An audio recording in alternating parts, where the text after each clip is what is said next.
కామారెడ్డి జిల్లా పెద్దకొడపల్లో తాగునీటి కోసం ప్రజలు తీవ్ర ఇబ్బందులు పడుతున్నారు. పశువులు కూడా తాగునీరు లేక అల్లాడుతున్నాయి. వెంటనే తమకు తాగునీరు ఏర్పాటు చేయాలని కోరుతున్నారు స్థానిక ప్రజలు.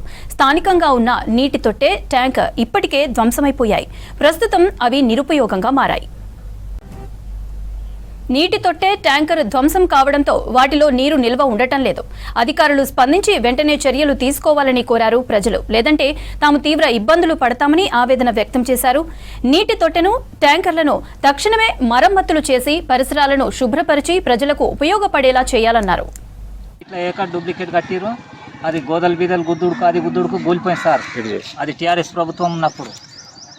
ఇప్పుడు ఇక ఏం చేస్తారు ఈ ప్రభుత్వం, కానీ కట్టాల మర్రాది. అదే నీళ్ళ కొంది కట్టుండ్రి, బలరకు గోదలకు మనుషులకు బట్టలు పెట్టుకొంతానుకు ఆడుకొంతానుకు ఇక అది పరిభాషపోయింది, కూలిపోయింది.